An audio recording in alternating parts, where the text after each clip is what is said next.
예, 이번 전쟁으로 우크라이나에 있는 유대인들이 엄청나게 이스라엘로 돌아가고 있다는 뉴스를 지난주에 제가 봤습니다. 에스겔서 37장 15절입니다.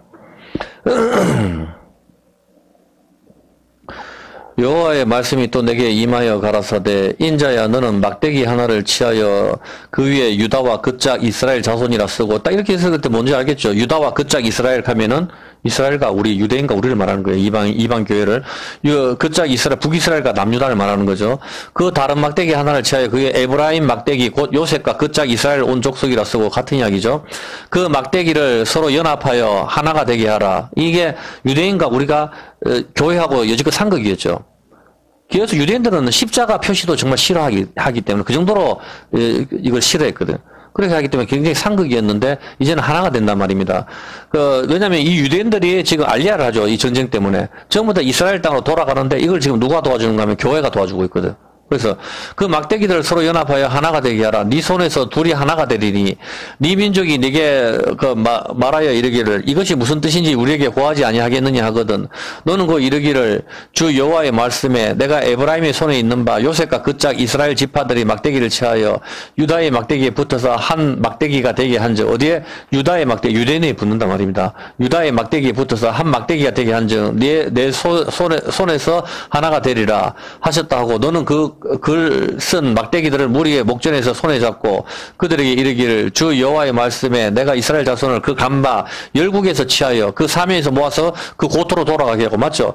열국에 흩어졌는 이스라엘 지금 불러 모으거든요. 그 땅 이스라엘 모든 산에서 그들로 한 나라를 이루어서 이제는 이제 이스라엘 그 유대인들과 우리와 같이 다 하나로 뭉쳐가지고 한 임금이 모두 다스리게 한 임금 예수님이죠. 다스리게 하리니 그들이 다시는 두 민족이 되지 아니하며 두 나라로 나누이지 아니하라. 같이 하나님과 예수님을 섬기는 사람들이 나누지지 않는다는 겁니다.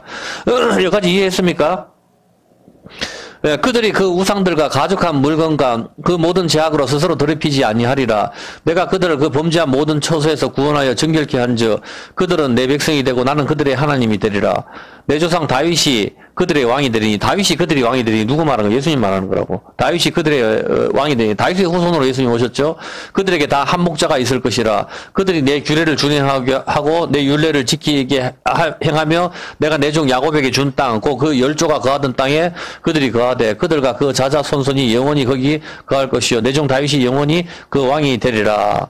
내가 그들과 화평의 언약을 세워 영원한 언약이 되게 하고 또 그들을 경고하고 번성케 하며 내 성소를 그 가운데 세워서 영원히 이르게 하리라. 이해했습니까?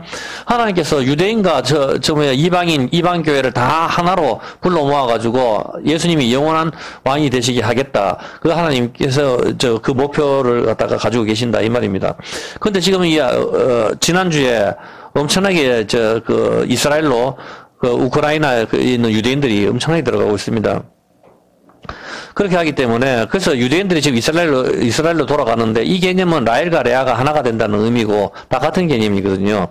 다 가장 큰 힘이 되고 있는 게 유대인들이 이스라엘 돌아가는데 가장 큰 힘이 되고 있는 게 이제 이방 교회죠. 수많은 교회가 헌금을 하면서 유대인들의 알리아를 돕고 있으며 우리 강야교회도 금액은 미약하지만 이번에 우리가 헌금을 보냈어요. 짧게. 에스겔 36장 17절입니다. 유대인들 돌아가도록 우크라이나에 우리가 헌금을 했어요. 에스겔 36장 17절에 보면 인자야 이스라엘 족속이 그 고토에 거할 때에 그 행위로 그 땅을 더럽혔나니 나보기에는 그 소위가 월경 중에 있는 여인의 부정한 것 같았다.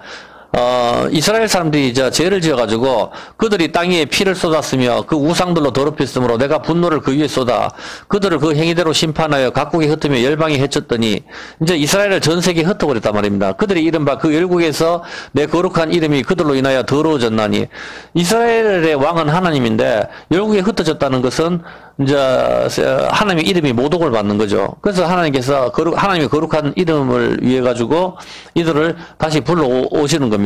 다시 열국으로 다시 이스라엘로 불러 모으시는 것이죠. 그래서 사람들이 그들을 가리켜 이르기를 이들은 여호와의 백성이라도 여호와의 땅에서 떠난 자라. 너가 하나님의 왕이라며. 근데 지금 우리 땅에 와 있네. 이렇게 모욕을 한다는 겁니다. 그러나 이스라엘 족속이 들어간 그 열국에서 더럽힌 내 거룩한 이름을 내가 아꼈노라. 하나님께서 이스라엘 백성들 우리가 하나님의 이름을 더럽혔지 아끼셨지만 하나님께서 그 이름을 아끼시기 때문에 다시 불러 모으신다는 겁니다. 그러므로 너는 이스라엘 족속에게 이르기를 주 여호와의 말씀에 이스라엘 족속아 내가 이렇게 행하면 너희를 위함이 아니요 너희가 들어간 그 열국에서 더럽힌 나의 거룩한 이름을 위함이라. 열국 가운데서 더럽힘을 받은 이름 곧 너희가 그들 중에서 더럽힌 나의 큰 이름을 내가 거룩하게 할지라. 내가 그들의 목전에서 너희로 인하여 나의 거룩함을 나타내리니 열국 사람이 나를 여호와인 줄 알리라. 나 주 여호와의 말이나. 자, 여기까지 일단 여러분 봤을 때 이제 어떻게 하겠어요? 이스라엘 백성이 죄를 지어가지고 온 세상에 거지처럼 흩어졌어요. 그죠? 나라 없이 2000년 동안 돌아다니다가 1948년에 무화과 나무에 꽃이 피었습니다. 그죠? 그런데 아직까지 열국에 흩어져서 사는 이스라엘 사람들이 많죠. 유대인들이. 뭐 우크라이나, 러시아, 에티오피아, 미국 땅 이런 데 전부 유대인들이 엄청나게 많이 살고 있어요. 다시 돌아갈 생각도 안 해요. 근데 거기 있으면서 사람들이 뭐라 합니까? 너는 유대인인데 왜 우리나라 땅에 와서 사느냐? 그렇게 해서 여호와의 백성이라도 너 그 땅에서 떠난 자가 되었다. 하나님의 이름을 더럽혀서 하나님의 거룩하신 이름 때문에 이들을 다시 다 불러 모으시겠다는 겁니다. 근데 이들이 거기에 인프라가 다 있으니까 안 온단 말입니다. 안 오니까 하나님께서 어떻게 해요? 코로나를 보내시고 메뚜기 재앙, 기근, 지진, 전쟁 이걸 통해 가지고 이들을 불러 모으시는 겁니다. 어떤 개념인지 알겠습니까? 그래서 이들이 지금 돌아오는 거죠. 돌아오는데 빈몸으로 온단 말입니다. 우크라이나 전쟁 터졌는데 뭐 가져올 게 뭐가 있어요? 못 맞는 건 다 나오는 거지. 그래서 이들을 돕는 게 우리 교회가 이제껏 돕는단 말입니다. 교회가. 어떤 개념인지 알겠죠? 그죠? 자, 그렇게 해가지고, 하나님께서 이들을 갖다가, 전 세계에 흩어져 있는 사람들을 갖다가 다 불러 모으신다. 불러 모으셔서 어떻게 한단 말입니까? 내가 너희를 열국 중에서 잘 읽어보세요. 내가 너희를 열국 중에서 치하여 내고 열국 중에서 모아 데리고 고토에 들어가서 이스라엘 땅에 데리고 들어가죠. 맑은 물로 너희에게 뿌려서 너희를 정결케 하되 곧 너희 모든 더러운 것에서와 모든 우상을 섬김에서 너희를 정결케 할 것이며 또 새 영을 성령 하나님을 너희 속에 두고 새 마음을 너희에게 주되 너희 육신에게서 굳은 마음을 제하고 부드러운 마음을 줄 것이요. 이해했습니까? 이들이 열방에 있다가 예수를 안 믿어요. 일단 그래서 전쟁이 터지고 그러니까 이스라엘 땅으로 다 돌아오는 거지. 돌아오는데 하나님께서 이들한테 성령을 부어주셔가지고 주님을 알게 하시겠다. 부드러운 마음을 주시겠다. 이 뜻입니다. 또 내 신을 너희에게 두어 너희로 내 율례를 행하게 하리니 너희가 내 규례를 지켜 행할지라. 내가 너희 열족에 준 땅에 너희가 거하여 내 백성이 되고 나는 너희 하나님이 되리라. 하나님께서 이렇게 약속을 하시는 것이죠. 그래서 큰 떨림으로 인해가지고 내가 이틀 전에 그 텔레비를 봤는데 어마어마하게 지금 들어가더라고. 보니까 너무 사람이 많이 우크라이나에서 다 나와가지고 이스라엘로 들어가기 시작하니까 러시아에 있는 사람들 들어가죠. 그래서 이 주이시 이스라엘에서 너무 바빠요 지금. 그래가지고 알리아 이쪽에서도 사람을 모집하고 이렇게 하더라고 보니까. 그래서 성령 하나님을 보내주셔서 이들 28절에 이제 하나님이 왕이 되시고 우리는 그의 백성이 된다 이렇게 하는 것이죠. 지금 코로나와 전쟁을 인하여 일부 나라에 있는 유대인들이 매어 터지게 이스라엘로 되돌아가고 있습니다. 그리고 이것을 돕는 것이 지금 바로 전 세계 교회들입니다. 깨어있는 교회들은 여기에 동참을 하고 있습니다. 우리 교회도 지금 여기 동참을 하고 있어요. 그러면 유대인들이 지금 이 코로나와 전쟁을 인하여 이스라엘 땅으로 돌아가고 있는데 이 그림이 어떤 그림이죠? 무슨 그림이에요? 그럼 해보는데 이 그림이 어디서 많이 봤잖아. 전쟁으로 인해가지고 이제 유대인들이 지금 다 돌아간단 말이에요. 고토로 올라가는 이 그림 어디서 많이 봤죠? 출애굽기에. 애굽 땅에서 나오는 그림이라고 이게. 어떤 개념이냐 여기서 이사야 11장 10절 잘 보세요. 그러니까 이걸 말하는 거야. 그날에 이새의 뿌리에서 이새는 다윗 왕의 아버지죠. 그 다윗을 말하는 거. 이새의 뿌리에서 한 싹이 나오리니 예수님 말하는 거예요. 만민의 기호로 설 것이요 열방이 그에게 돌아오리니 그 거한 곳이 영화로우리라. 그날에 주께서 다시 손을 펴사 그 남은 백성을 아수르와 애국과 바도로스와 구스와 에티오피아, 엘람, 시날, 이란, 하마카 바다 섬들에서 돌아오게 하실 것이라. 여호와께서 열방을 향하여 기호를 세우시고 이스라엘을 쫓긴 자를 모으시며 땅 사방에서 유다에 이산한 자를 모으시리니 에브라임의 투기는 없어지고 유다를 괴롭게 하던 자는 끊어지며 에브라임이 유다를 투기하지 아니하며 유다는 에브라임을 괴롭게 하지 아니할 것이라. 그들이 이제 하나가 된다는 겁니다. 그들이 서로 이제 유대인들과 우리 이방 사람들이 유대인들 그렇게 독일이 죽이고 했지만 이제 그렇게 안 하고 하나가 된다는 거죠. 같이 와가지고. 근데 이제 유대인들이 핍박이 엄청나게 있을 거예요. 그래서 이스라엘 돌아가는 거죠. 그들이 서로 블레셋 사람의 어깨에 날아앉고 함께 동방백성을 노력하며 함께 이제 유대인과 우리 이방교회가 하나가 돼가지고 세상 사람을 무찌르겠다. 그 이야기를 하시는 겁니다. 동방백성을 노력하며 에돔과 모압의 손을 대며 암몬 자손이 자기의 복종시키리라. 여호와께서 애굽 해고를 말리시고 해고를 말린다. 홍해바다 이야기하는 거예요.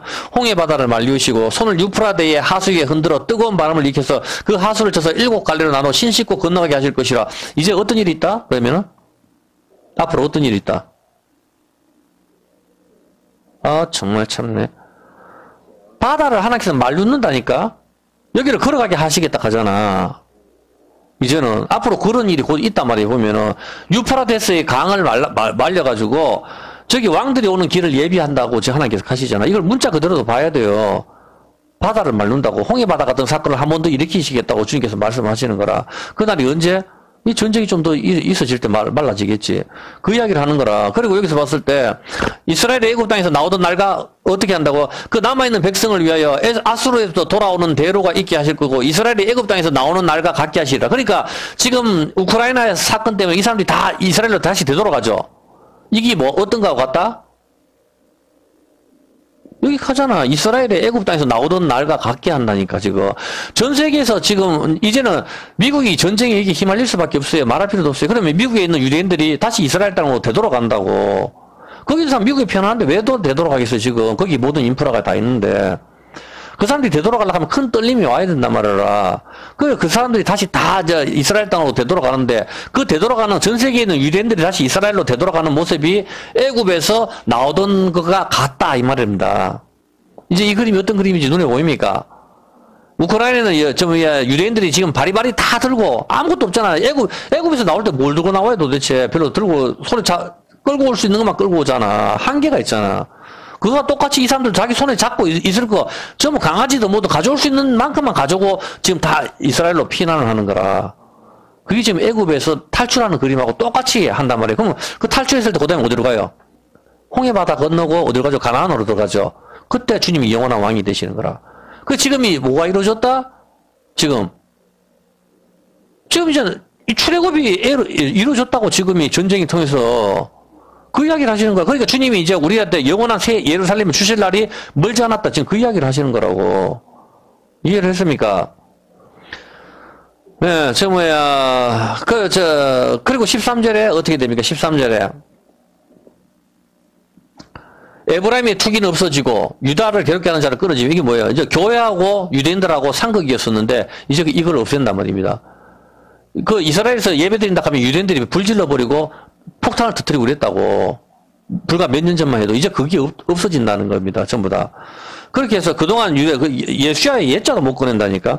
이제는 하나가 된단 말입니다. 그동안 유대인과 교회는 물과 기름처럼 상극이었지만 라헬과 레아의 관계처럼입니다. 그런데 이제는 이 질투가 없어지고 하나가 된다는 이야기입니다. 지금 벌써 그렇게 하고 있어요. 왜? 유대인들이 돌아오는 걸 갖다 이방 교회가 우리가 돕고 있기 때문에. 어마어마하게 돈이 많이 필요해요. 저 사람들 와서 거기서 정착자금 6개월까지 주거든. 이스라엘에서. 그래서 계속적으로 도와야 되기 때문에 돈이 많이 필요합니다. 그런데 이제는 이 질투가 없어지고 하나가 된다는 이야기는 전 세계 흩어진 유대인들이 이스라엘로 지금 가고 있는데 이 그림이 바로 출애굽기에서 이스라엘과 이방인이 함께 이집트를 나오는 그림인 것입니다. 어떤 개념인지 알겠습니까? 하나님께서 애굽에서 나오는 날과 같이 한다 했으니까 그 그림이잖아. 바로 지금 전 세계에 일어나고 있는 코로나, 전쟁 등 이 재앙이 애굽의 10가지 재앙이라고 하시는 것이다 이 말입니다. 이해했습니까? 어떤 나라는 메뚜기, 어떤 나라는 기근, 그리고 또 코로나, 전쟁이 지금 일어났습니다. 그리고 기근, 지진, 이스라엘 대표 모세와 이집트의 파라오, 즉 세상과 예수님과의 전쟁이란 말입니다. 지금이. 눈에 보입니까? 그래서 어떻게 돼요? 교회가 탄압을 받고 있다고. 지금 코로나로 인해서 교회가 엄청난 탄압을 받았잖아. 이스라엘 땅에, 이집트에서 나올라 했을 때 어떻게 됐어요? 이스라엘 백성이. 이제 지푸라기 안 줄 테니까 너가 주워서 비동과 람셋을 싸. 그렇게 하면서 엄청나게 탄압을 받는단 말입니다. 이제 눈에 또 들어옵니까? 그거라고. 우리가 이제 애굽 땅에서 나가서 따로 예배 드릴게요. 나간다 하니까 파라오가 못하게 만들잖아. 요즘 가만히 그냥 지푸라기 주고 편안하게 놔두다가 나간다 하니까 작살내기 시작하거든. 지금. 이와 마찬가지입니다. 온 세상에 큰 떨림이 오고 여기서 나오는 그림은 이집트에서 나오는 그림하고 같단 말입니다. 지금 세상과 지금 교회하고 오는 전쟁이 이미 이루어졌어요. 예레미야 30장 3절. 근데 이걸 뭐라고 이야기하느냐? 예레미야 30장 3절. 나 여호와가 말하노라. 내가 내 백성 이스라엘과 유다의 포로를 돌이킬 때가 이르리니 내가 그들을 그 열조에게 준 땅에 돌아오게 할 것이라. 그들이 그것을 차지하리라. 하나님께서 이제 어떻게 해요? 아브라함이 주셨던 그 땅이 뭡니까? 피밭을 말하는 거라. 그 땅을 하늘에 있는 예루살렘이죠. 저 팔레스타인을 말하는 거. 우리가 어떻게 다 가요? 예수 믿는 사람이 거기에. 말이 안 되잖아. 지금 가는 거는 모형이라고. 진짜 가는 하늘의 새 예루살렘이죠. 그 땅으로 돌아오게 할 것이라 그들이 그것을 차지하리라 여호와의 말이니라. 여호와께서 이스라엘과 유다에 대하여 하신 말씀이 이러하니. 근데 이게 다 모이는데 우리가 와서 야, 참 좋다 이 생각이 들죠. 근데 이걸 뭐라고 이야기하느냐? 여호와께서 이같이 말씀하시되 우리가 떨리는 소리를 들으니 두려움이요 평안함이 아니로다. 5절에 뭐라고? 이게? 전 세계에 이제 이스라엘이 막 가잖아. 가면 기뻐야 되잖아. 하나님께서 부르시니까. 근데 그게 뭐라고? 5절에? 이제 알겠습니까? 두려움인가? 와, 좋다 이게 아니고 온 세상 사람들이 이제 우리도 그걸 느끼잖아. 전쟁이 와가지고 교회가 핍박을 하고 하니까 이제 두려움을 느낀다는 거지. 이건 평안하면 여호와께서 이같이 말씀하시되 우리가 떨리는 소리를 들으니 큰 떨림이 왔을 때 이것은 두려움이요 평안함이 아니다. 두렵다는 겁니다. 이제 코로나가 왔을 때도 얼마나 두려웠어요. 교회에서 마스크 안 끼고 예배드리면 난리가 났었어요. 전부 다. 그렇게 하잖아 보면은. 그리고 그때가를 뭐라 합니까? 7절. 그때를 갖다가 평안함이고 두려움인데 그때를 뭐라 하죠? 7절. 슬프다 그날이여 비할 데 없이 크니 이는 무슨 때? 누구의 환난의 때? 야곱의 환난의 때가 됩니다 하잖아. 마지막 때가. 지금 코로나 전쟁 이기 오는 게 누구의 환난이라고? 그 야곱이 무슨 환난을 받았는데? 야곱의 환난이 어떤 거지? 야곱의 환난의 때를 뭘 말하는 거죠? 야곱이 최고 환난을 당했을 때가 아내 얻을 때라고. 7년 그걸 말하는 거야. 7년 풍년과 7년 흉년을 말하는 거라. 7년 동안 해가지고 라헬만 얻고 가고 싶었었는데 레아가 들어오는 바람에 원치 않게 7년을 더 하게 되거든. 이게 7년 흉년이라니까. 이게 야곱의 환난의 때를 말하는 거라. 그때 라반이 모든 걸 다 빼들고 죽이려고 하고 계속 따라오고 이게 야곱의 환난의 때라니까. 그 지금을 말하는 겁니다. 이제 알겠습니까? 그래 이때가 야곱의 환난의 때라 하는 거라. 슬프다 그날이요 비할 데 없이 이는 야곱의 환난의 때다. 전부 다 같이 돌아가고 오는데 이게 야곱의 환난의 때다. 이 말이야. 7년이라고. 그래서 지금부터 이제 코로나 1년 지나갔으니까 2028년이라니까. 2028년까지 버텨야 된다니까. 문자적으로 일단 보더라도. 어떤 개념인지 알겠습니까? 그때까지 우리가 교회가 엄청난 핍박이 온다고 이걸 잘 참고 있어야 됩니다. 이건 100% 맞습니다. 야곱의 환난인데 이스라엘 백성이 이집트에 나올 때라고 했었을 때 파라오가 얼마나 이스라엘을 못 살게 했습니까? 이때가 야곱의 환난의 때라고 하는데 야곱의 환난의 때가 언제입니까? 라헬을 얻기에 7년, 그 다음에 그때는 재밌었죠. 7년 풍년이니까. 그리고 또다시 밤중에 레아가 들어온 바람에 7년 동안 일을 해서 아내를 얻죠. 이것이 7년 흉년이죠. 이것이 야곱의 환난의 때입니다. 지금 우리가 보고 있는 것처럼 세계적인 코로나로 인하여 교회가 엄청나게 핍박을 받았습니다. 세계적으로도 교회가 핍박을 받았어요. 그리고 전쟁, 기근, 사망, 지진 등으로 인하여 유대인들은 고토로 돌아갈 것이며 교회 역시 엄청난 핍박이 예정되어 있습니다. 그래서 이제 우리는 강야에서 숨어야 되는 거라. 정말 교회에서 이제 교회가 엄청난 핍박이 있다니까. 그 새로 누가 대통령이 돼서 좋다 이렇게 하지 말라니까. 그건 별 의미가 없어요. 하나님이 큰 섭리가 있기 때문에. 그러나 우리의 왕이신 예수님께서 이집트를 박살내신 것처럼 이 세상을 박살내시고 주님의 왕으로 주님의 왕국을 건설하실 것입니다. 그리고 스가랴 10장 8절. 스가랴 10장 8절에 내가 그들을 향하여 휘바람을 불어 모을 것은 주님께서 이스라엘 땅으로 사람을 다 불러 모으시죠. 다 불러 모으는데 주님께서 어떻게 불러 모으신다고요? 휘바람. 이렇게 휘바람을 불어서 이들을 다 불러 모으신다 말입니다. 여기서 최고 중요한 단어가 뭡니까? 휘바람이라고. 그냥 주님께서 그냥 와라 이렇게 하면 되는데 휘바람을 분다 하죠. 당연히 이 단어는 뭡니까? 휘바람 분다는 거.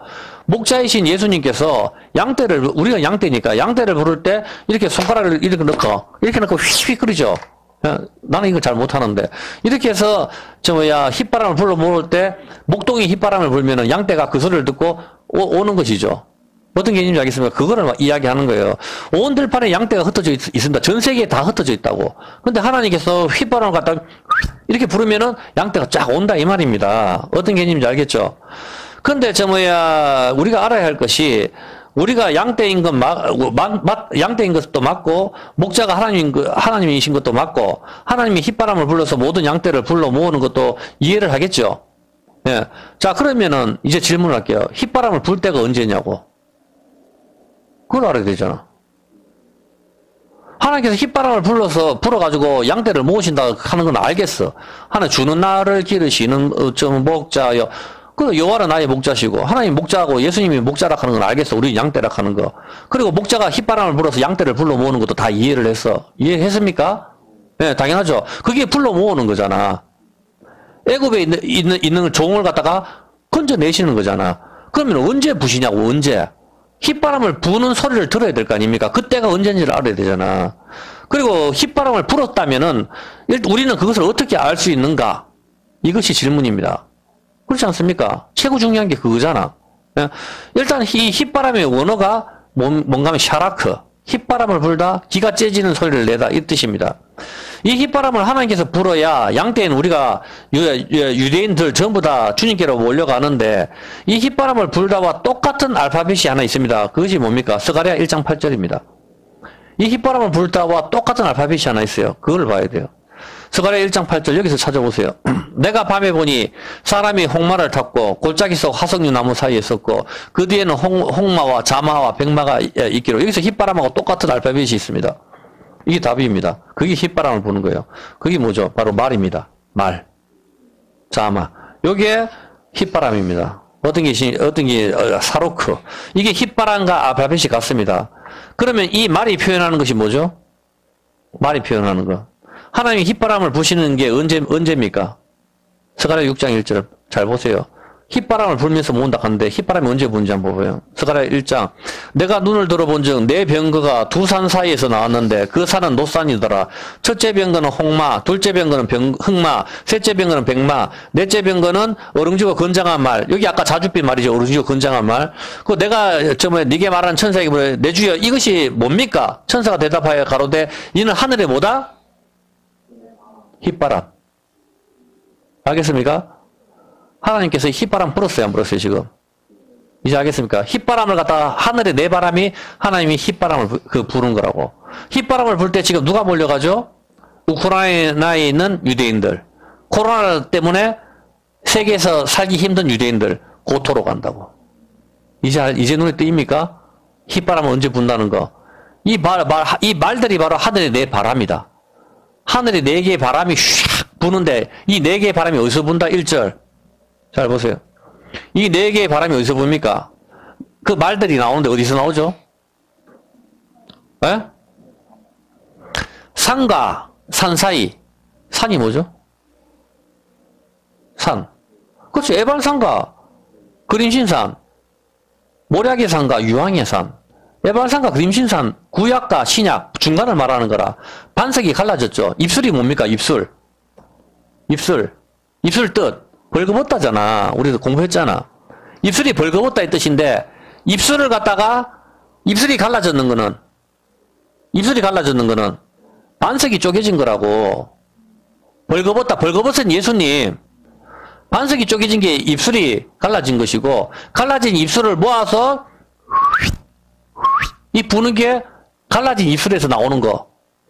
이게 두 산 사이에서 나오는 거라니까. 두 개의 산 사이에서 뭐가 나옵니까? 말이 나오는데 이게 내 바람이라 하잖아. 두 개의 산 사이에서 나오는 거. 반석이 갈라진 거. 여기서 나오는 게 말인데 두 개의 산 사이에 골짜기잖아. 이게 갈라진 거. 여기서 나오는 게 말인데 이게 내 바람이라고. 이제 이해를 하겠어요? 이게 휘바람이잖아. 아까 휘바람이 알파벳이 같은 게 자줏빛 말, 그리고 얼룩덜룩한 거, 바로 넷째 병거를 말하는 거라. 그게 휘바람이라고. 그 바람을 불 때 내가 그 휘바람을 불러서 너그를 모으리라. 그 세상 사람들이 이 휘바람 소리를 못 들으니까 양떼가 어떻게 되죠? 집으로 안 오지. 그건 버린 양인 거라. 이게 어떤 개념인지 알겠습니까? 이 소리를 들어야만 이게 온다고. 근데 한국 교회가 이렇게 많이 있어도 하나님께서 지금 휘바람을 부시고 계시는데도 이걸 듣지를 못하고 수험생 특별기도회에 뭐 앉아서 복 받아라 헛소리만 하고 앉았단 말입니다. 그런 걸 말하는 게 아니라고 지금. 어떤 개념인지 알겠습니까? 산과 산 사이에는 좀 이따 내가 설명을 하기로 하고, 여기서 네 말이 등장하는데, 이 네 마리가 바로 네 개의 바람이라 하잖아. 예, 이게 휘바람이 이럽니다. 이게 네 마리가 계시록 6장을 놓는 거죠. 6장 1절 한번 볼게요. 내가 보면 어린 양이 7인 중에 하나를 떼신데 그때 내가 들으니 내 생물 중에 하나가 우레소리같이 말하되 오라 하니까 내가 이제 흰말이 나오고, 둘째인을 뗐을 때, 둘째 생 오라 하니까 네 번째 사절에 붉은 말이 나오고, 흰말, 전부 흰말이 나오고, 활을 가졌고, 쏘는 거. 이 코로나라고. 코로나가 지금 왔죠? 휘바람을 불었다고. 그 다음에 두 번째는 뭡니까? 전쟁. 전쟁의 휘바람이 지금 하나님께서 부셨다고. 불면서 어떻게 해요? 내 백성을 모은다니까? 이제 이게 내 바람이니까. 네 개의 바람이니까. 이해했어요? 그렇죠. 그리고 5절에 뭡니까? 5절에 그 검은 말이고 8절. 8절에 이제 청황색 말이 나오죠. 내가 보니 청황색 말, 이게 아까 휘바람하고 단어가 같은 거라. 아까 자줏빛 말, 얼룩덜룩한 말, 그거하고 같이, 그게 알파벳이 휘바람이라고. 이게 말이 나오는 게 바람이고. 내 바람. 이제 알겠습니까? 하나님께서 지금 휘바람을 부으셨다고. 그래, 지금 이야기를 하는 게, 휘바람을 주님이 목자시고, 우리가 양떼라 하는 건 알겠어. 근데 목자가 휘바람을 불 때 우리가 주님께 가야 되는데, 휘바람 소리를 못 듣는다고. 휘바람 소리가 온 세상 사람들이 다 알도록 하나님께서 불었어요, 안 불었어요, 지금? 온 세상 사람들이 다 알도록 첫 번째 코로나를 불었다고. 이제 두 번째도 엄청나게 크게 하나님께서 휙 하면서 불었다고, 전쟁을. 이게 퍼져나간단 말입니다. 3차 대전으로. 빨리 돌아오라, 이 말입니다. 정말 주님께서 그 이야기를 하시는 거라고. 어떤 개념인지 알겠죠? 마지막 기근, 사망이 올 때까지 엄청난 사람이 죽는 모습을 보게 될 겁니다, 우리가. 여러분이 어차피 살았을 때, 여러분이 죽음을 보지 않고 주님을 맞이할 수가 있어요. 사실 나는 어차피 우리가 안 죽고 주님을 맞이할 수 있겠다. 사실 거의 그렇게 생각을 합니다. 그럴 확률이 아주 높습니다. 제가 봤었을 때. 앞으로 천년 있다가 오신다든가 그렇지는 않습니다. 여지껏 이게 모든 양수가 터졌기 때문에 이제 주님 오실 때는 다 됐습니다. 제가 봤을 때. 아마도 마지막 네 번째 말, 사망, 청황색 말, 이때는 마지막 휘바람이 불려지는 것일 것입니다. 스가랴 10장 8절. 스가랴 10장 8절에 내가 그들을 향하여 휘바람을 불어 모을 것은 주님께서 휘바람을 불어서 모은다 하잖아. 그래 반드시 이 휘바람 소리를 들어야 된단 말입니다. 이게 아까 말 네 마리 네 개의 바람이라니까. 그게 휘바람이라고. 이제 알겠어요? 그렇죠. 그러니까 제발 이 설교를 들으면 깨달으라고 좀 이해를 해가. 이렇게 설교하는 사람이 없으니까. 누가 이렇게 설교해서 가르쳐줘요. 오늘 다 찾아가면서 다 봐야 되는데. 쉽습니까? 내가 그들을 열방에서, 그래서, 휘바람을 불어 모을 것은, 모은다 하잖아요, 보면은. 이스라엘, 그런데 10절에 어떻게 돼요? 10절에. 내가 그들을 애굽 땅에서 이끌어 돌아오며, 그들을 아수르에서부터 모으며, 길르앗 땅과 레바논 땅으로 그들을 이끌어 가리니, 거할 것이데, 사방팔방에서 다 불러 모으는데, 이스라엘 땅이 이들을 불러들이게, 이제 그만 허락할 정도로, 부족할 정도로 다 간다, 이 말입니다.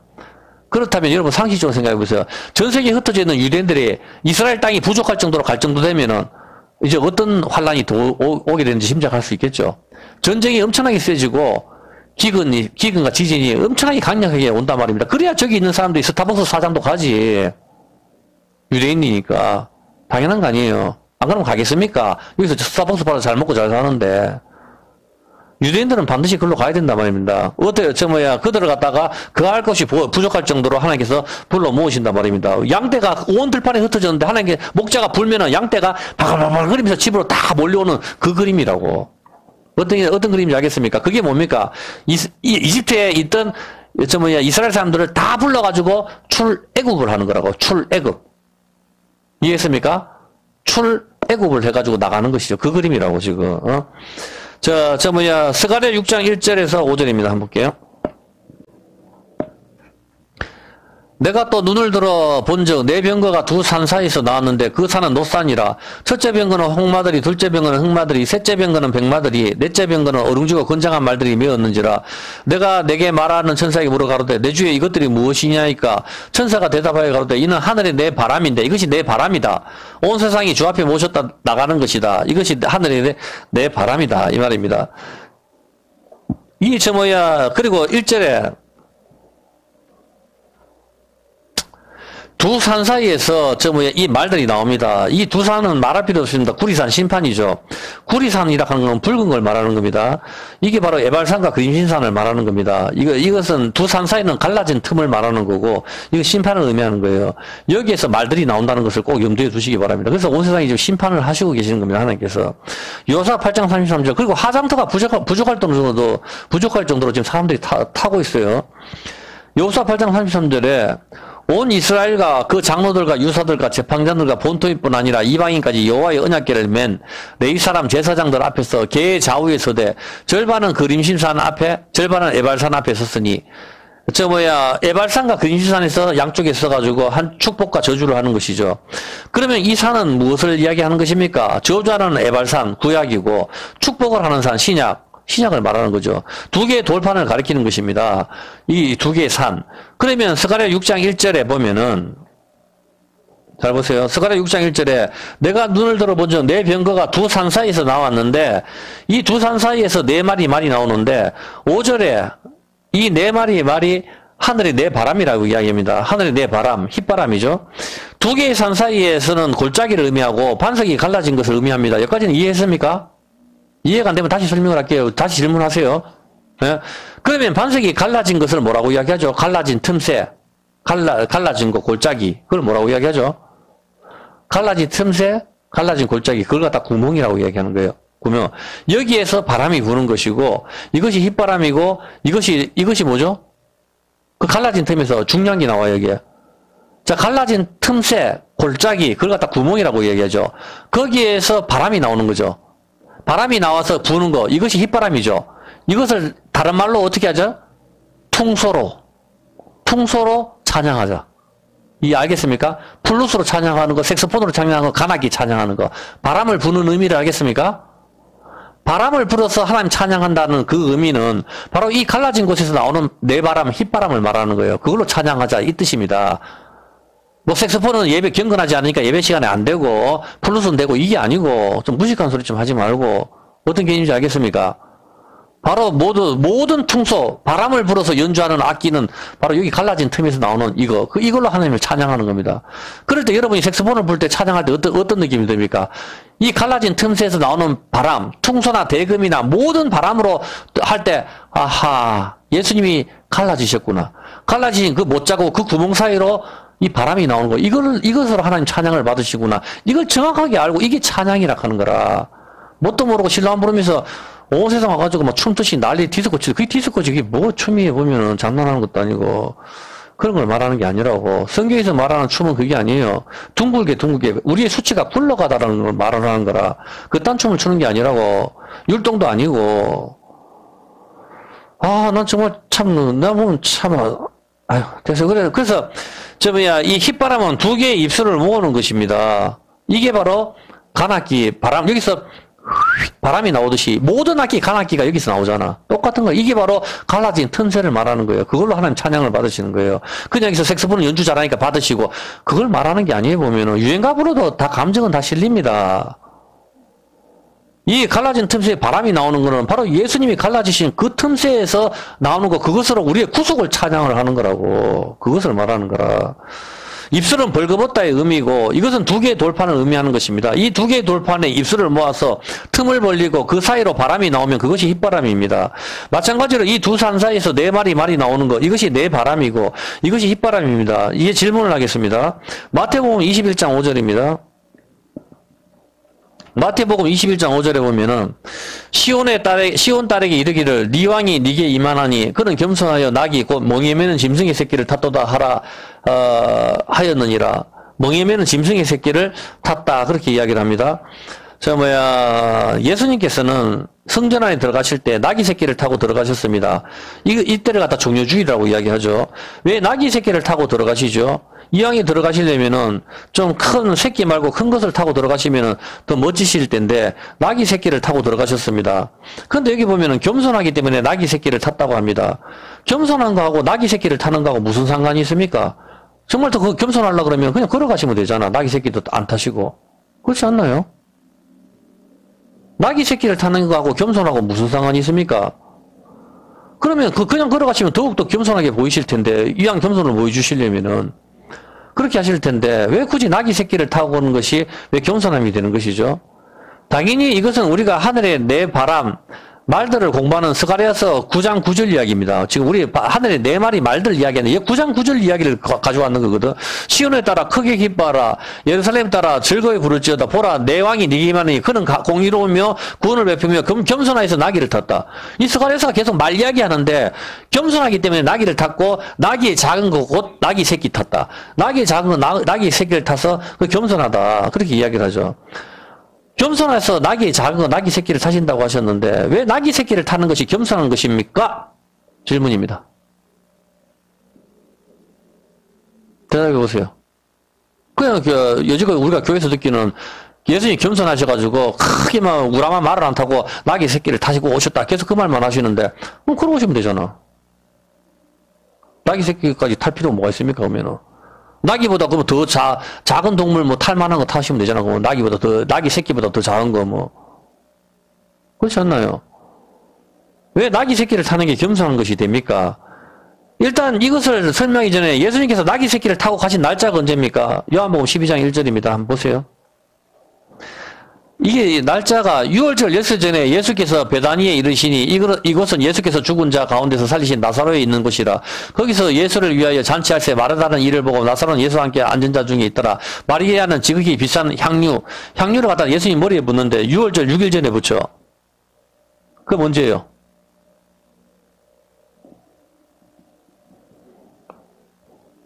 6월절 6일 전에 향유를 부니까 그럼 그 언제냐고. 그렇죠. 9일이 되는 것이죠. 예? 9일날, 14일날 저녁이니까. 9일날이죠.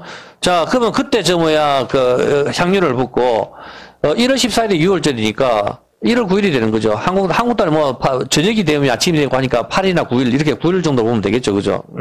자, 이때 향유를 부으시는데, 12절에, 잘 보세요. 이때가 어떤가 하면은, 이런 개념들을 익혀야 되었다. 뭐 다 알겠지만은, 그 이튿날, 그러면은 향유 부고 그 이튿날 같은 며칠입니까? 10일이죠. 그러면 6월절 14일날 예수님께서 돌아가시는데 10일날 예수님께서 어떻게 되죠? 예루살렘 나귀 새끼 타고 들어가죠. 예루살렘으로. 나귀 새끼 들어가는데 사람들이 종려나무 가지를 막 흔들죠. 길 위에 종려나무 가지와 화려한 꽃송이를 뿌리면서 이렇게 하면서 막 찬송을 하면서 종려나무를 흔든단 말입니다. 무슨 그림이죠? 아는가 보자. 이 정도도 모른다 하면 정말 다시 써요. 왜 이때 종려나무 흔들면서 딱 1월 10일 날 들어간단 말입니다. 무슨 그림이에요 이게? 구약하고 맞춰야지. 왜 이때 들어가시냐고. 10일 날 나귀 새끼를 타고. 우린 종려주일이라고 하잖아 이때를. 사순절 종려주일 하면서 사람들 많이 이야기하잖아 보면은. 이거 그 이야기 하는 겁니까? 10일이 무슨 날이에요? 10일 날 무슨 일을 했죠? 출애굽할 때. 그렇지. 양을 잡은 날이잖아. 알겠습니까? 우리가 호시아나 구원하소서 호산나 하면서 막 할 때 이렇게 막 부르면서 종려나무 흔들 때 이때 예수님은 나귀 새끼를 타고 들어가죠. 나귀 새끼를 타고 들어가는데 똑같은 시간에 구약에서는 10일째 되는 날 양을 잡는다고. 양을 잡아둔단 말입니다. 그리고 14일날 저녁에 양피를 문에다 바르잖아. 왜 5일 동안 검사합니까? 이 양이 흠이 있는지 없는지 검사하는 거잖아. 예수님께서 이 종려주간에 어린 양으로서 들어가시는 거라. 잡히시는 거라니까.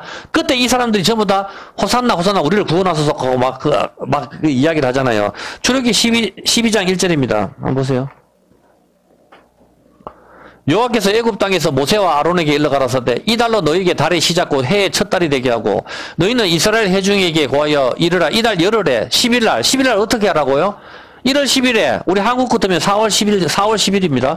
이달 10일에 너희 메인 어린 양을 취할지니 각 가족대로 그 식구를 위하여 어린 양을 취하되 그 어린 양에 대하여 식구가 너무 작으면 그 집의 이웃과 함께 인수를 따라서 하나를 취하여 각 사람의 식량을 따라서 너희 어린 양을 계산할 것이요.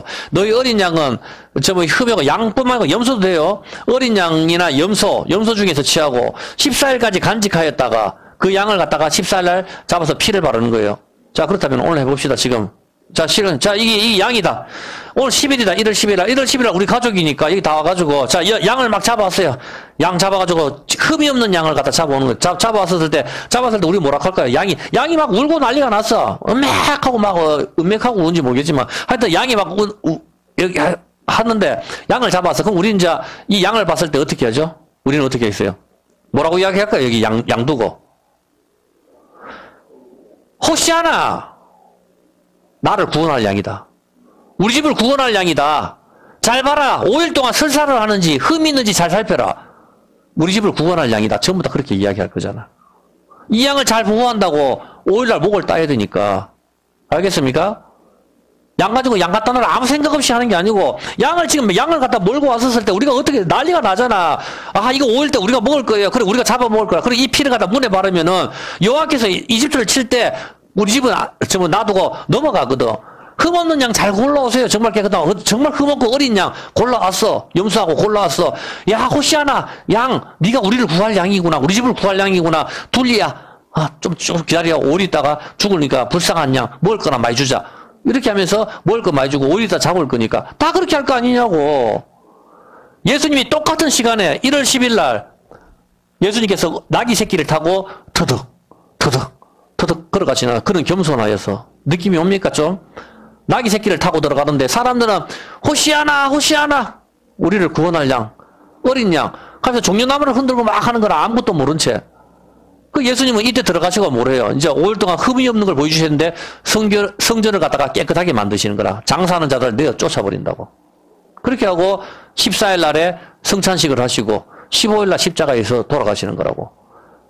종려주의라고 확실하게 개념이 그냥 잡혀버리죠. 아주 쉽게 그냥 스토리로 이야기하니까 이런 개념을 잡아야 돼요. 안 그러면 종려주의를 하면은 그게 뭔가 사순절 가면 뭔가 이까지 말고 좀 나 알고 있어야 어디가 또 말을 할 거 아니냐고. 어떤 개념이 알겠죠? 종려주의는 바로 그거를 말하는 거예요. 예수님께서 어린 양으로 잡힌 10일째 되는 잡히는 거. 그거를 이야기하는 겁니다. 그래가지고 14일 날 양을 갖다가 잡는 것이죠. 정확하게 10일 날 어린 양을 잡을 때 요한복음 12장 12절 사람들은 호시아나를 외치죠. 그 이튿날 명절에 10일날 명절 온 큰 무리가 예수께서 예루살렘에 오신다 함을 듣고 종려나무 가지를 가지고 나가서 호시안나 그렇게 우리 안을 구원하소서 하고 외치는 겁니다. 이때 나귀를 타고 입성하시는 날이 성전에 들어가시죠. 성전 집입니다. 일로 들어가신 날이 어린 양을 잡아서 4일 동안 5일 동안 살펴서 14일 저녁에 잡는 것입니다. 예수님께서 나귀를 타고 예루살렘에 입성하신 그날 종려나무 가지를 흔들고 호산나 구원하소서 외치는 날이 바로 어린 양을 잡았던 날인 것입니다. 자, 그러면 생각해 봅시다. 그 옛날에 하나님께서 모세에게 10일날 어린 양을 잡고 어린 양을 죽여서 피를 바른 날은 14일 저녁입니다. 출애굽기 12장 3절입니다.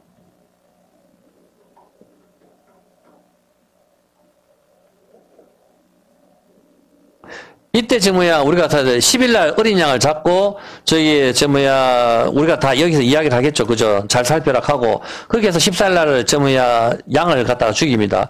자, 잡혀 죽일 양으로 주님께서 오시는 것이죠. 사람들은 종려나무 가지를 흔들면서 호시아나를 외치고 있습니다. 자, 그렇다면은 여기까지 다 이해를 했죠? 자, 그렇다면은 겸손해서 나귀 새끼 타는 거하고 무슨 상관이 있죠? 이제 그 질문을 해야지. 여기에 대한 답이 아직 안 나왔잖아. 잡혀 죽일 양으로 오는 까지 다 이해를 했어. 어린 양인데. 그 겸손해서 나귀 새끼 타는 거하고 겸손하고 무슨 상관이 있냐고. 왜 예수님은 잡혀 죽일 양으로 오시면서 나귀 새끼를 타고 오시냐 말이에요. 이게 오늘 앞부분하고 무슨 상관이 있냐 이 말입니다. 자, 잡혀 죽일 양으로 돌아오시는데 일단 이 나귀 새끼를 타시는데 이것이 왜 겸손한 것이냐 말입니다. 나귀 새끼 타는 게. 나귀 새끼 타는 게 겸손하다면은 나귀보다 뭐 더 못한 거 타면은 더 겸손합니까? 그러면은 그걸 말하는 건 아니잖아. 자, 일단 내가 여기서 질문할게요. 똑같은 게 하나 있죠. 구약에 나귀 새끼가 하나 등장합니다. 사람으로. 그게 답입니다. 구약에 나귀 새끼가 사람으로 등장하는 곳이 하나 있습니다. 아버지가 나귀고 이 나귀 새끼가 몹쓸 짓을 하나 합니다. 누구죠? 누구를 말하죠? 나귀라는 이름을 가진 사람이 한 사람이 등장을 해요. 그리고 그 새끼가 하나 등장을 하죠. 창세기 34장 1절입니다. 이거를 말하는 겁니다. 레아가 야곱에게 낳은 딸 디나가 그 땅 여자를 보러 나갔더니 히족 속종 하몰의 아들 그 땅 추장 세겜이 그를 보고 끌어들여 간간하게 욕되게 하고 하몰의 아들 세겜이 디나를 갖다 강간하죠. 이건 우리 공부해서 다 알죠. 하물이 낙이란 뜻입니다. 낙이의 새끼가 누구죠? 세겜을 말하는 거예요. 자, 그러면 세겜이, 그럼 예수님께서 다시 정리해 봅시다. 세겜이 낙이의 새끼인데 예수님이 세겜을 타셨다? 이렇게 해도 말이 맞죠? 자, 그렇다면 세겜이 어디 있죠? 세겜. 세겜이 무슨 뜻입니까? 세겜. 세겜이 어디 있어요? 두 산 사이. 에발산과 그린심산 산 사이에. 그게 세겜이라고. 세겜은 우리 몸을 봤을 때 어디를 말하죠? 세겜은 우리 몸으로 봤을 때. 그렇죠. 여기를 말하는 거야, 여기. 자, 어깨에 물동이라 짐을 진다 생각합시다. 이 짐을 갖다 짐을 지면 어떻게 하죠? 으차! 이렇게 하죠. 고개를 숙이시는 것. 이게 겸손이라고. 이제 이해했습니까? 겸손한 거가 낙이 새끼가 어떤 개념인지, 낙이 새끼는 세겜을 말하는 거예요. 세겜은 어깨에 무거운 짐을 올리는 거. 예수님이 십자가를 지실 때, 으차! 할 때 하나님이 고개를 숙이신다고. 하나님이 고개를 숙이시고 십자가를 갖다가 어깨에 이렇게 올리신단 말입니다. 이렇게. 이게 세겜이라고. 세겜은 에발산과 그림산 중간 갈라진 틈. 거기를 말하는, 그게 세겜이거든. 어떤 개념인지 알겠습니까? 세겜에 누가 묻힙니까? 여기서 봤을 때. 자, 뭐 예수님이 누구의 묘지에 묻혀요? 예수님이 누구의 묘지에 묻히냐고. 아, 부자가 아니고, 누구의 이름 있잖아, 이름. 그렇죠. 누가복음 23장 53절입니다. 아, 목이 아파서 조금 하루 5만 끝낼게. 자, 이날은 예비일이요 안식일이 거의 되었더라. 갈릴리에서 예수와 함께 온 여자들이 뒤를 쫓아 그 무덤과 그의 시체를 어떻게 된 것을 보고 예수님 왔다가 이제 그 무덤에다가 53절 세마포로 사고 아직 사람을 넣어 장사한 일이 없는 바위에 판 무덤에다 넣었죠. 여가 똑같은 말이 있죠. 아직 사람을 묻어보지 않은 무덤. 아직 사람을 장사한 일이 없는 바위에 판 무덤. 아직 사람이 타보지 않은 낙이 새끼. 느낌이 옵니까? 자, 한번 보세요. 자, 그렇게 해가지고, 여기서 봤었을 때, 이 무덤 어떤 무덤입니까? 마태복음 27장 59절. 마태복음 27장 59절에, 요셉이 시체를 가져다가 정한 세마포로 싸서 바위 속에 판 누구 무덤이라고? 요셉이 묻힐 무덤에, 요셉이 자기가 묻히려고 했는 그 무덤에 예수님을 모신단 말입니다. 그럼 구약의 요셉이 어디에 묻히죠? 구약의 요셉이 묻히는 곳을 찾아야 되지. 요셉이 묻혔으니까. 요셉이 묻힐 그 무덤에다가 예수님을 묻었으니까 구약의 요셉이 묻히는 곳이 바로 그 무덤이잖아. 요셉이 묻히는 곳이 어디죠? 아, 뺄라가 아니고 여호수아 24장 32절. 여호수아 24장 32절. 이스라엘 자손이 애굽에서 이끌어낸 요셉의 뼈를 어디에다가 묻었다? 세겜이지 알겠습니까? 세겜이 낙이 새끼라고. 요셉의 뼈를 갖다가 바로 세겜에다가 묻었다고. 요셉의 뼈를. 알겠습니까? 근데 세월이 흘러서 요셉이 자기가 묻히려고 했는 그 무덤에 예수님을 거기다가 딱 묻네? 이제 어떤 그림인지 알겠습니까? 세겜. 어깨에 짐을 지우다. 수고하고 무거운 짐자도 내게 오라. 세겜, 낙이 새끼를 말하는 거라. 이게 세겜. 여기다가 요셉을 갖다가 다 묻습니다. 여호수아가 예슈아잖아. 여호수아가 묻잖아. 여호수아. 그대로 여호수아를 갖다가 신약으로 오면은 이게 예수님이 되는 거라. 여호수아 여호와의 구원이니까. 세겜에 묻죠. 세겜은 요셉의 무덤이 있는 것이죠. 이것이 세겜의 아버지 누구죠? 세겜의 아버지가 누굽니까? 하몰이 낙이잖아. 낙이 새끼가 세겜이라고. 낙의 새끼를 타는 의미를 알겠습니까, 이제? 이 세겜에서, 내가 계속 여기서 좀 더 해야 되는데, 오늘 목이 아파서 이 정도까지만 하면 될 것 같아요. 오늘 여기까지만 합시다. 어느 정도는 흐름을 알겠죠? 여기서 뒤에 더 설명할 수 있으면 내가 설명을 할 테니까, 일단 여기까지만 해야 될 것 같아요. 이렇게 해가지고, 위에 세겜을 했을 때, 이제 하늘의 내 바람이 어디서 나온다? 세겜이라고. 그게 휘바람이고, 거기서 불러오는 게 어떻게 온다? 이제 연결이 됩니까, 이제? 그렇죠. 내가 원하는 건 거기까지입니다. 여러분들이 뒤에서 더 공부를 해가지고 또 알았으면 좋겠어요. 자, 시편 75편입니다.